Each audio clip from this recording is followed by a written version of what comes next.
वाले, दूसरे को करने वाले, छीनने वाले आंसू अजामिल को यम के दूत ने लेने के लिए आया है।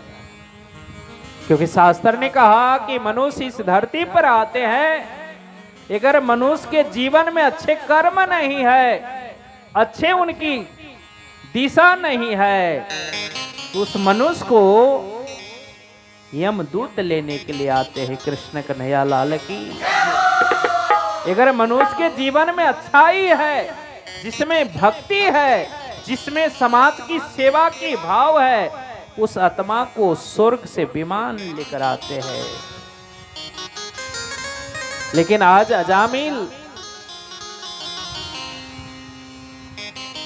संगत की दोष की वजह से आज अजामिल, जिनको स्वर्ग से विमान आना था लेने के लिए, आज यम के दूत आए हैं उन्हें लेने के लिए। क्योंकि मनुष्य इस धरती पर कर्म करते हैं, इसलिए तो गोस्वामी जी ने कहा कर्म प्रधान विश्व करि राखा, कर्म प्रधान विश्व करि राखा, जस करहि सो फल चाखा, जो जस करहि तस फल चाखा, जो जस करहि तस फल चाखा, जो जस करहि तस फल चाखा, जो जस करहि। कर्म प्रधान विश्व करि राखा,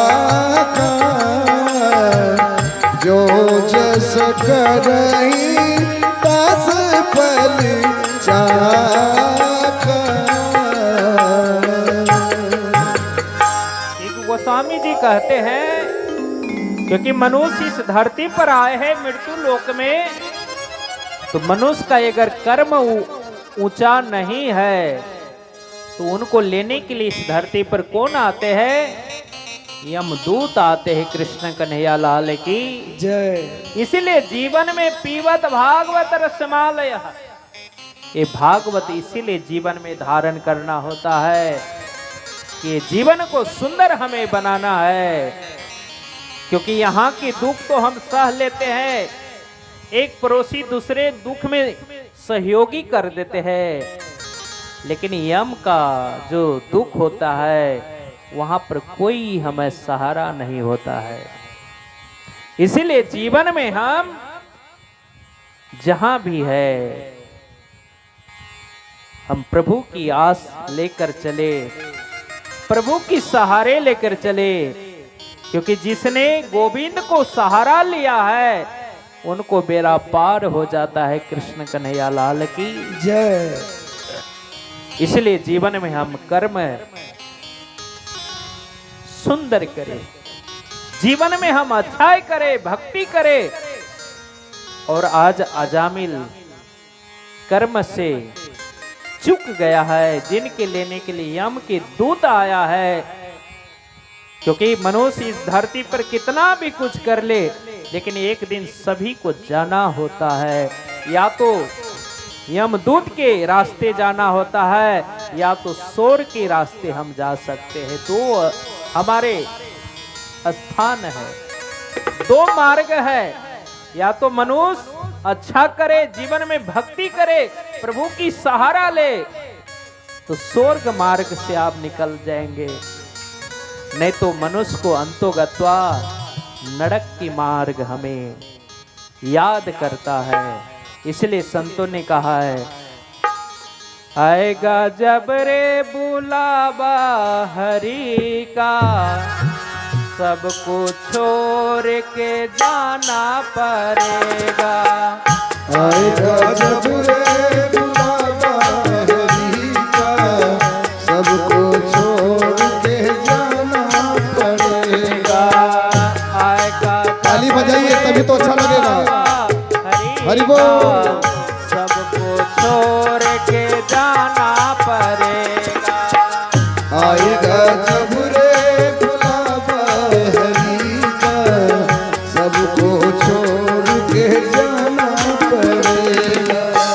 रागे देश में हरि बिसराए, अपना जीवन खुद ही बिताए। रात दिन अपना जीवन खुद बिसराए, अपना जीवन खुद ही बिताए। अपना जीवन खुद ही बिताए। आएगा जब रे श्री हरे आएगा जब रे बुलावा हरि का, सबको छोड़ के जाना पड़ेगा। आएगा जब रे बुलावा हरि का, सब कोई छोड़ के जाना पड़ेगा। आएगा जब रे बुलावा हरि का, सबको छोड़ के जाना पड़ेगा। आएगा जब रे बुलावा हरि का, सबको छोड़ के जाना। कृष्ण कन्हैया लाल की जय। क्योंकि इस धरती पर हम कुछ कर ले, नाना प्रकार की हम साधना सामग्री को एकत्रित कर ले, नाना प्रकार की धन सामग्री एकत्रित कर ले, लेकिन इस धरती से हमें एक न एक दिन जाना होता है। कृष्ण कन्हैया लाल की। और आज अजामिल को लेने के लिए यम की दूत आया है, और यम की दूत को रूप देखकर अजामिल घबरा गया है, परेशान हो गया है और पुकार कर है, बेटा नारायण बचाओ बचाओ। क्योंकि यम की दूत की चेहरे देखकर अजामिल घबरा गया है कि इतना बड़ दूत मुझे लेने के लिए, प्राण को लेने के लिए आए हैं और बेटा नारायण कहकर पुकारा है। और उसी मार्ग से नारायण की पार्सल विमान लेकर जा रहे थे, और वो पार्सल के कान में आवाज गया, बेटा नारायण बचाओ। ये सुनकर वो पार्सल ने विमान को रोका, और पार्सल ने कहा कि शायद लगते हैं पृथ्वी लोक पर मेरे भक्त पर कोई संकट आया है, और मेरे भक्त की, भगवान की मेरे भक्त पर संकट आया है, इसलिए मुझे उनको रक्षा करने के लिए जाना चाहिए। जब कोई नहीं आता मेरा श्याम आता है, जब कोई नहीं आता मेरा श्याम आता है, वो दुख के दिनों में वो बड़ा काम आता है। वो दुख के दिनों में वो बड़ा काम आता है। जब कोई नहीं आता मेरा श्याम आता है, जब कोई नहीं आता मेरे साम आते हैं, वो दुख के दिनों में वो श्री राधे बड़ा काम आता है। वो दुख के दिनों में वो बड़ा काम आता है। वो दुख के दिनों में वो श्री राधे काम आता है। कृष्ण कन्हैया लाल की। जय। क्योंकि हम जीवन में संकल्प लेकर प्रभु की स्मरण करते हैं, भजन भक्ति करते हैं, तो कभी भी संकट आते हैं तो प्रभु हमें रक्षा करने के लिए आ जाते हैं। और आज अजामिल अपने पुत्र को पुकार रहा है नारायण कहकर, लेकिन वो आवाज भगवान नारायण की पार्षद ने सुना और पार्षद ने विमान रोकर पृथ्वी लोक पर पधार रहे। कृष्ण कन्हैया लाल की जय। और आया है जहां अजामिल को यमदूत पकड़ने के लिए आए हैं। भगवान नारायण के दूत ने कहा कि छोड़ दो इन्हें, क्योंकि ये मेरे प्रभु की भगत है, ये अंत समय में प्रभु को याद किया है, इसलिए इनको छोड़ दो। लेकिन यम के दूत ने कहा कि ये बहुत बड़ा पापी है, अत्याचारी है, दुराचारी है, इन्होंने अपने पुत्र के नाम पुकारा है, आपकी भगवान के नाम नहीं पुकारा है। कहा यथा नाम तथा गुणम, जैसे भी ये नारायण की उच्चारण किया है और नारायण के मैं पार्षद हूं, इस नाते मैं इस भक्त को, क्योंकि अंत समय में प्रभु का नाम उच्चारण किया है, इसलिए मुझे रक्षा करना है, इन्हें मैं नरक से मुझे रोकना है। कृष्ण कन्हैया लाल की जय। और वहां पर भगवान नारायण की पार्षद में और यमराज के पार्षद में युद्ध हुआ है। और अंतो गत्वा नारायण के पार्षद के करीब यमराज को आना पड़ा है। कृष्ण कन्हैया लाल की जय हो। और अंतो गत्वा उस अजामिल को स्वर्ग प्राप्त हुआ है। कृष्ण कन्हैया लाल की जय। इसलिए जीवन में कहा यथा नाम तथा गुणम, नाम की बहुत बड़ा महिमा होता है। और आज आत्मदेव ब्राह्मण ने नाम संस्कार करने जा रहे हैं। किसको? कि धुंधली को अपना पुत्र नहीं है, पति के सामने झूठ बोल रही है धुंधली, क्योंकि फल ऋषि ने दिया था आत्मदेव ब्राह्मण को, वो फल अपने ने खाकर गौ को खिला दिया है। और सहेली को, पुत्र को अपना पुत्र मानकर आत्मदेव ब्राह्मण के समक्ष कह रहा है कि मेरा पुत्र है। और आत्मदेव ब्राह्मण ने उस बालक को नाम संस्कार कर रहे हैं, क्योंकि मनुष्य जन्म लेते हैं तो क्या करते हैं हम? नाम संस्कार, उनके नाम उच्चारण करते हैं। 16 संस्कार में पहला संस्कार नाम संस्कार कहा गया है। और अंतिम संस्कार तो आप जानते हैं, राम नाम सत्य है, यही सबका गत है।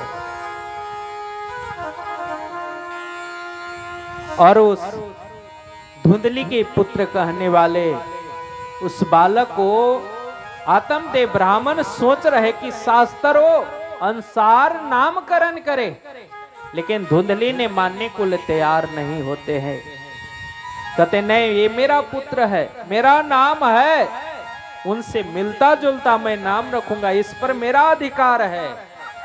लेकिन आत्मदेव ब्राह्मण चाह रहे है कि उस बालक को शास्त्र अनुसार नामकरण करे, लेकिन धुंधली मानने को तैयार नहीं होते हैं। और अंतो गत्वा धुंधली ने अपने मन अनुसार उस बालक को नाम धुंधकारी रखते। कृष्ण कन्हैया लाल की जय। लेकिन गौ के पुत्र हुआ है, आत्मदेव ब्राह्मण ने कहा कि इसका नाम मैं शास्त्र अनुसार रखूंगा। उस गौ बालक को नाम गौकर्ण उच्चारण किया है शास्त्र अनुसार। और आत्मदेव ब्राह्मण दोनों संतान को नाम उच्चारण कर लिए। उसको माता ने, धुंधली ने अपने पुत्र को समझकर धुंधकारी नाम रखा है। गौ को, बालक को शास्त्र अनुसार गौकर्ण नाम रखा है। उस बालक को पालन पोषण हुआ है। कुछ दिनों के बाद उन्हें शिक्षा प्रदान करने के लिए गुरुकुल भेजा जा रहा है। कृष्ण कन्हैया लाल की गुरुकुल में गए हैं। और गुरुकुल में गए हैं तो गोकर्ण महाराज शिक्षा को सही ढंग से प्राप्त कर रहा है। लेकिन वो जो धुंधली के जो बालक है, वो बालक को शिक्षा में, पढ़ने पठन पाठन में मन नहीं लगता है। दुराचारी की जैसा उनका व्यवहार है। बच्चे बच्चे में मार काट करने लग जाते हैं, कभी मार पीट देते हैं, कभी, क्योंकि समाज में भी बच्चे ऐसे होते हैं, एक बच्चे शांत होते हैं लेकिन एक बच्चे उदंग होते हैं कि दूसरे को परेशान करते हैं। इसी तरह से धुंधकारी बालकाल से ही उदंग बालक हो चुके हैं। शिक्षा के लिए माता पिता भेजे आत्मदेव ब्राह्मण, कोई शिक्षा प्राप्त नहीं कर रहा है, पठन में मन नहीं लग रहा है, सिर्फ मार पीट करने में तैयार है। लेकिन वही गोकर्ण है, ऋषि पुत्र है, ऋषि के द्वारा फल दिया हुआ है, वो बालक नियम से शिक्षा प्राप्त कर रहे हैं। और धुंधकाली की एक बालक है, बहुत धन है, माँ से कभी कुछ मांगते हैं, कभी कुछ मांगते हैं, कभी ये मांगते हैं, कभी वो मांगते हैं। एक बालक धुंधली का है, इतना उस प्रेम में एक बालक है, इतना संपदा उनमें प्रदान कर रहा है, जो कह रहे उसमें तैयार है माँ, जिससे बालक की मन वृत्ति बढ़ गया है और वो बालक युवा हो गया है और वो बालक की खान पान बदल गया है और वो बालक नासा पान करने लगे, धूम्रपान करने लगे हैं, शराब की बोतल पीने लगे हैं। वो धुंधकारी जिस घर में आत्मदेव ब्राह्मण नित्य वेद की स्तुति करते हैं, नित्य पूजा पाठ करते हैं, उस घर में बोतल चल रहा है। आत्मदेव ब्राह्मण को गलानी हो रहा है कि इस पुत्र को प्राप्त करने के लिए मैंने क्या क्या नहीं किया, लेकिन ये पुत्र मेरा दुर्जन निकला। समझाते हैं लेकिन बात नहीं मानता है वो धुंधकारी। इसलिए समाज में हर माता पिता को अपने संतान को हम सही दिशा दे, सही खान पान करें, सही हम नाशा मुक्त समाज बनाए, किसी प्रकार के हम संतान को नाशा से हम दूर रखें। ये भागवत की प्रसाद है। लेकिन आज धुंधकारी माता के बहुत संपदा है जिसका दुरुपयोग कर रहा है और अंतोगत्वा सारे संपदा को नष्ट कर दिया है वो धुंधकारी। आत्मदेव ब्राह्मण समझाते हैं लेकिन उसका कोई असर नहीं पड़ते हैं। जिस घर में मांस मछलियां सारे दारू की भट्टी चल प्रारंभ हो गया है और जिस घर में ये पान होगा वहां दिन प्रतिदिन लक्ष्मी घटने लग जाते हैं। कृष्ण कन्हैया लाल की जय।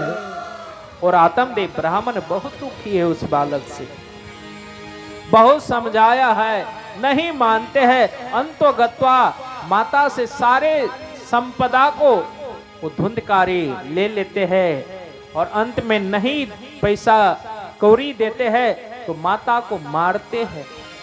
एक दिन कुएं में धकेल दिया है धुंधकारी और जिसमें धुंधकारी की माता धुंधली को मृत्यु हो गया है। और आत्मदेव ब्राह्मण ने इस दृश्य को देखकर अपने पुत्र जो गोकर्ण है उनसे कहते हैं कि मैं अब क्या करूं। कहा हे पिताश्री, जिनको आप पुत्र मान रहे हैं ये पुत्र नहीं कुपुत्र है, इसलिए पुत्र को छोड़ के आप वन प्रस्थान कर दे, धर्म स्थलों में आप चले जाएं। उस धुंधकारी को क्रियाकलाप देकर आत्मदेव ब्राह्मण घर छोड़ के चल दिए हैं और गोकर्ण भी प्रस्थान कर दिए धर्म स्थल भ्रमण करने के लिए।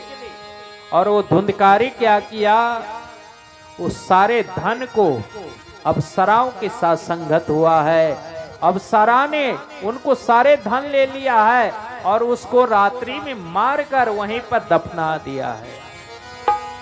वो धुंधकारी को मार के वहीं दफना कर और सारे संपत्ति लेकर चल दिया है। कृष्ण कन्हैया लाल की जय। और ये बात गोकर्ण महाराज को पता लगा तो गोकर्ण महाराज ने अपने भाई को मृत्यु को सुनकर गया जी में जाकर पिंड दान किया है, गया में जाकर श्राद्ध किया, पिंड दान किया, गौ दान किया है अपने भाई की मृत्यु पर। और वो गोकर्ण महाराज पिंड दान करके अपने गृह की ओर प्रस्थान करते हैं, जहां पर धुंधकारी का मृत्यु हुआ है। अपने गृह आते हैं और रात्रि समय में सोने के लिए जा रहे हैं, तो उस समय में वो धुंधकारी प्रेत बनकर भटक रहा है। कृष्ण कन्हैया लाल की जय। क्योंकि अकाल मृत्यु हुआ है। वो अकाल मृत्यु के लिए गौ दान किया है, पिंड दान किया है गोकर्ण महाराज गया में जाकर, लेकिन उसका आत्मा की शांति नहीं मिला है। वो आज प्रेत बन के भ्रमण कर रहा है। और गोकर्ण आए हैं संध्या काल में, तो देखते कभी शेर बन के आते हैं, कभी हाथी बन के आते हैं। ये दृश्य देखकर गोकर्ण ने जल लिया और छिट दिया है मंत्र उच्चारण करने के, कि तुम कौन है। वो धुंधकारी अपने रूप में प्रकट हुआ है और हाथ जोड़ कर कहा, हे गोकर्ण, मैं तुम्हारा भाई हूं। मैंने अपने कर्म के अनुसार मुझे प्रेत बन गया हूं। मैं बहुत कष्ट हो रहा है मुझे, मेरे कोई उद्धार करो, मेरे लिए कुछ ऐसा कर्म करो जिससे मेरा उद्धार हो जाए। गोकर्ण ने कहा कि हे धुंधकारी, तुम्हारे आत्मा कल्याण के लिए मैंने गया में जाकर पिंड दान किया, गौ दान किया, श्राद्ध किया, तुम्हारा आत्मा कल्याण नहीं हुआ। कहा आत्मा कल्याण हुआ होता तो मैं आज प्रेत बन के भटकता। गोकर्ण ने कहा चिंता मास्तु, प्रात होने दो, तुम्हारे लिए मैं कोई जरूर उपाय करूंगा तुम्हारे लिए। और सुबह हुआ है, गोकर्ण महाराज ने हाथ में जल लिया है। तष्टयो आकाशे पश्ये सूर्यो देह, क्योंकि गोकर्ण महाराज ने हाथ में जल लिया है और सूर्य को जल अर्पित किया है और सूर्य को आह्वान किया है। और सूर्य देवता ने आया है, गोकर्ण के सामने उपस्थिति हुआ है। और सूर्य ने कहा कि हे गोकर्ण, मुझे किस कारण आप मुझे बुलाया। गोकर्ण महाराज ने कहा, हे सूर्यदेव,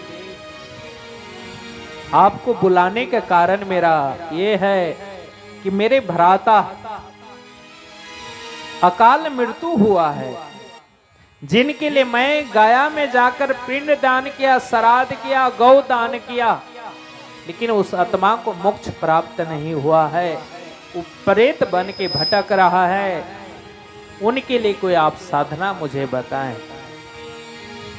श्री देवता ने कहा कि प्रेत योनि प्राप्त जिनको हो गया है, जिस कुल में कोई प्रेत बन गया, काल मृत्यु हुआ है, उनके लिए एक साधना है, तो श्रीमद् भागवत ज्ञान यज्ञ है। जिनको कलयुग में 7 दिन ज्ञान यज्ञ कथा सुनाकर उनको उद्धार किया जा सकता है। एक ही वो साधना है, पीवत भागवत रसमालय। वो भागवत को जिसको पिलाना होगा, जिससे उनकी आत्मा को कल्याण हो जाएगा। और गोकर्ण महाराज ने बहुत बड़ा ज्ञानी, वो भागवत अनुष्ठान की है और 7 पौर की बांस को उसमें प्रेत योनि धुंधकारी को बैठाकर 7 दिन में एक एक दिन करके कथा सुनाया है। और एक दिन हुआ है, वो एक बांस का फूटा है, दूसरा दिन, तीसरा दिन, इस तरह से 7 दिन श्रीमद् भागवत ज्ञान कथा को रसपान किया करवाया है। और 7वां दिन जाकर वो बांस फटकर उसमें से सुंदर रूप धारण करके वो धुंधकारी मनुष्य तन प्राप्त हुआ है। और जिनकी स्वर्ग से विमान आया है, जिस विमान पर बैठकर वो प्रेत योनि से छूटकर सोर के लिए प्रस्थान किया है। ये भागवत ज्ञान इसीलिए जीवन में संजीवनी बूटी है कि अपने जीवन घर गृहस्थियों में, हर घर गृहस्थियों के जीवन में एक बार भागवत अनुष्ठान करना चाहिए।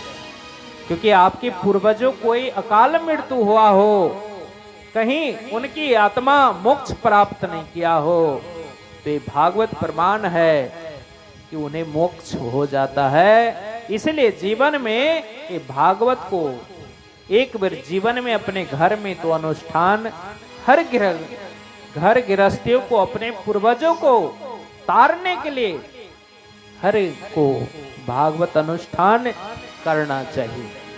ये भागवत प्रमाण है। आगे सूची महाराज कहते हैं कि इस तरह से आत्मदेव ब्राह्मण के पुत्र धुंधकारी को प्रेत योनि प्राप्त से छुटकारा मिला है, उन्हें स्वर्ग स्थान मिला है। आगे वेद व्यास जी महाराज जन्मा मंगलाचरण करते हैं, सत्यम परम धीमहि, क्योंकि सत्य परमात्मा है।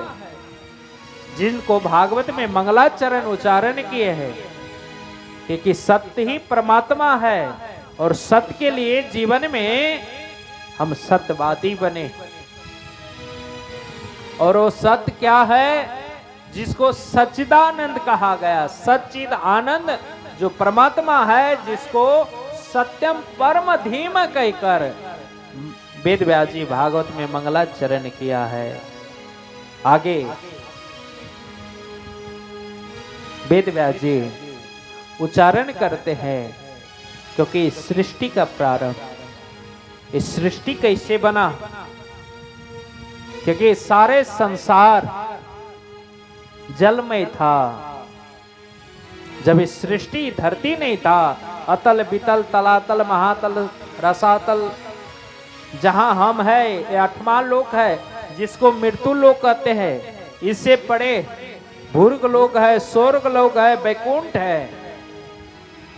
क्योंकि हम जहां हम लोग निवास करते हैं मनुष्य, इसको मृत्यु लोक जम्बू द्वीप कहता है शास्त्र में, जिस पर मनुष्य नाना प्रकार के कर्म क्रिया करते हैं, लीला करते हैं। इसी तरह से वो पूर्ण ब्रह्म परमात्मा एक वो खंड धाम, जिसको परम धाम कहा गया है, जिसको गीता में भगवान ने अर्जुन को उपदेश किए हैं कि यद गत्वा निर्वन्ते तद्धाम परमम। हे अर्जुन, मेरा वो परम धाम है जहां पर हम निवास करते हैं, जहां पर मनुष्य एक बार पहुंचने से उनकी मृत्यु लोक में आना नहीं पड़ता है। अर्जुन, वो मेरा धाम है, जिस धाम में ब्रह्म, वो पूर्ण ब्रह्म परमात्मा सच्चिदानंद विराजते हैं, जहां पर ब्रह्म प्रिया है। जिन ब्रह्म प्रिया को दर्शन करने के लिए ब्रह्म की चित्तवृत्ति एक अक्षर है, जो नित्यान प्रभु के दर्शन करने के लिए 9 लाख चलकर नित्यान वो परम धाम में जाते हैं दर्शन करने के लिए, और दर्शन करके पुनः 9 लाख दूर अक्षर धाम है, वहां आते हैं। एक दूसरे को लीला देखने के लिए ब्रह्म प्रिया और अक्षर एक दूसरे की ललायत है, और उनकी इच्छा पूर्ण करने के लिए ब्रह्म ने, पूर्ण ब्रह्म सच्चिदानंद ने सृष्टि की आज्ञा दिया है, सृष्टि रचने के लिए। जो अक्षर के चित्तवृत्ति में ये संसार बनते हैं, और अक्षर के चित्तवृत्ति आदि नारायण है, जहां पर सिसाएं नाग के फंद पर आप आदि नारायण शयन कर रहे हैं, और लक्ष्मी महारानी और चरण पादुका को सेवन कर रहे हैं, सेवा कर रहे हैं। जिन आदि नारायण के नाभि से कमल खिलते हैं, और आदि नारायण के कमल नाभि से खिलकर 7 कल्पांतली को कमल खिलकर जिसमें ब्रह्मा जी का उत्पत्ति हुआ है। एको अहम बहुश्याम, शास्त्र ने कहा कि ब्रह्मा जी ने का उत्पत्ति हुआ है। ब्रह्मा जी ने देखा कि मैं इस कमल से उत्पत्ति मेरा हुआ है, मेरे उत्पत्ति करने वाले को खोज में लग जाते हैं कि मेरा उत्पत्ति कहां से हुआ। इसलिए शास्त्र ने कहा खोज बड़ी संसार रे साधो, खोज बड़े संसार साधो, खोज बड़े संसार रे साधो, खोज बड़े संसार। खोजत खोजत सतगुर पाए, खोजत खोजत सतगुर पाए, खोजत खोजत सतगुर पाए, खोजत खोजत सतगुर पाए, सतगुरु संग करता रे साधो, खोजे बड़े संसार। खोज बड़ी संसार रे साधो, खोज बड़ी संसार। साधो खोजे बड़े संसार रे साधो, खोज बड़े संसार। कृष्ण कन्हैया लाल की जय। क्योंकि ब्रह्मा जी ने खोज करने के लिए निकल गए हैं और खोज कर जहां आदि नारायण इस पृथ्वी के तले में अब निवास करते हैं और वहां गए हैं तो अब क्या मांगते हैं नारायण से, ये मेरे उत्पत्ति की कारण क्या है। और नारायण ने कहा कि हे ब्रह्मा, तुम जाओ सृष्टि की रचना करो। और वहां से ब्रह्मा जी जिस मार्ग से गए हैं उस कमल के फूल पर बैठकर कहा एको हम बहुत श्याम, मैं एक हूं बहुत हो जाओ। जिस ब्रह्मा के करीब ब्रह्मा विष्णु महेश ये त्रिदेव देवता नारायण के नाभि से उत्पत्ति हुए हैं और जिन्होंने सृष्टि की रचना किया है, जिनके द्वारा सृष्टि प्रारंभ हुआ है। जिस सृष्टि में ब्रह्मा ने सृष्टि रचा और जिस धरती पर मनुष्य जन्म लिया है और मनुष्य जन्म लेते ही कर्म में बन जाता है। कृष्ण कन्हैया लाल की, क्योंकि माता पिता के गर्भ से आते ही मनुष्य कर्म में लग जाते हैं, क्योंकि कर्म हमारे पीछे पीछे चलता है। जैसे सूर्य निकलते हैं तो सूर्य के पीछे अंधकार भी आगे पीछे करते हैं। कभी कभी सूर्य को अंधकार क्या करते हैं, ढक देता है अपने प्रभाव से। इसी तरह से मनुष्य इस धरती पर आए हैं तो मनुष्य को कर्म का दो मार्ग है, एक भक्ति मार्ग है, एक अधर्म मार्ग है। अब मनुष्य को जीवन में हमें ये मार्ग चुनना होगा कि हम भक्ति मार्ग से जाना है कि अधर्म मार्ग से जाना है। ये मनुष्य के अपने ऊपर डिपेंड करता है। इसलिए शास्त्र मनुष्य को आने से पहले ब्रह्मा जी के मुखारबिंद से चतुर्वेद को उच्चारण किया गया। व्यास जी के द्वारा 18 पुराण की रचना किया गया कि आने वाले कलयुग भयंकर रूप धारण करेंगे कलयुग के प्राणी अपने परिवार में टूट जाते हैं। क्यों? थोड़ा धन के लिए अपने भाई भाई में टूट जाते हैं। लेकिन ये भागवत कहते हैं कि टूटो मत, जुट जाओ। क्योंकि भागवत मनुष्य को प्रभु से जोड़ देते हैं। इसलिए जीवन में पीबत भागवत रसमालया, ये भागवत जितना पियो थोड़ा ही है। इसलिए शास्त्र ने कहा कि मनुष्य को अब हमें विचार करना है कि धर्म मार्ग भक्ति मार्ग से जीवन यापन करना है कि अधर्म मार्ग से करना है। इसीलिए जीवन में ये शास्त्र हमारे लिए दर्पण बन के आया है। क्योंकि शास्त्र समाज की दर्पण होते हैं। क्योंकि अपना चेहरा देखना होता है।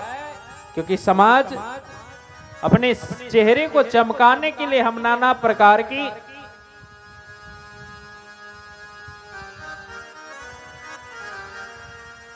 मेकअप करते हैं शरीर को।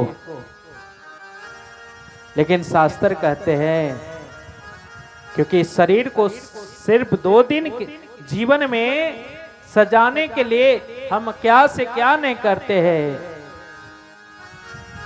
क्योंकि हम सजाने के लिए संतों ने गाया है, आओ मेरे सखियों मेरे मेहंदी लगा दो, मेहंदी लगा दो मुझे ऐसी सजा दो, मुझे श्याम सुंदर को दुल्हन बना, मुझे श्याम सुंदर की दुल्हन बना दो। आओ मेरे सखियों मुझे मेहंदी लगा दो, आओ मेरे सखियों मुझे मेहंदी लगा दो, मेहंदी लगा दो मुझे ऐसी सजा दो, मेहंदी लगा दो मुझे ऐसी सजा दो, मुझे श्याम सुंदर को दुल्हन बना दो, मुझे श्याम सुंदर की दुल्हन बना दो, मुझे श्याम सुंदर दुल्हन बना दो, मुझे श्याम सुंदर की दुल्हन बना दे।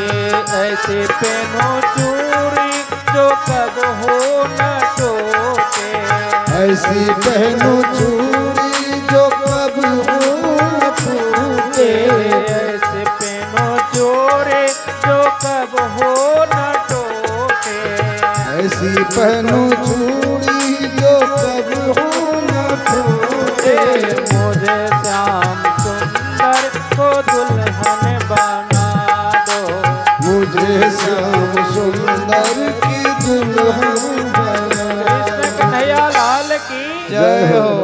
क्योंकि अपने शरीर को सजाने के लिए लोग एक से एक हम उपाय ढूंढते हैं। लेकिन आत्मा को सजाने के लिए हमें शास्त्र रूपी दर्पण को देखना होता है। क्योंकि शरीर को देखना है तो दर्पण को साफ करना होगा, तभी आप अपने चेहरे को सुंदरता देख सकते हैं। अगर दर्पण में कहीं धूल लग गया है तो धूल को साफ करना होता है। इसीलिए आत्मा रूपी ये शरीर को साफ करने के लिए शास्त्र की हमें सहारा लेना होता है। कृष्ण कन्हैया लाल की, क्योंकि शास्त्र ही हमारे जीवन को सुंदर बना सकते हैं। कि 2 मार्ग है, या तो धर्म मार्ग से हम चल जा सकते हैं या तो अधर्म मार्ग से जा सकते हैं। क्योंकि एक गयारी के 2 चक्के हैं, वो दिनचर्या हमारा जीवन चलती हुई गाड़ी है, ये कभी रुकता नहीं है। जैसे सूर्य प्रातः काल उगते हैं तो कभी रुकता नहीं है, उनकी कर्म कभी रुकता नहीं, चलता रहता है। इसी तरह से मनुष्य इस धरती पर आया है कि मुट्ठी बांध के आए जगत में हाथ पसार के जाओगे। क्योंकि मनुष्य इस धरती पर आते हैं तो मुट्ठी बांध के आते हैं और अंत गत्वा हाथ पसार के हमें जाना होता है। इसलिए इस धरती से हम जाए तो ऐसा हम कर्म कर ले जिससे यहाँ भी आपकी जीवन सुखी हो सकते हैं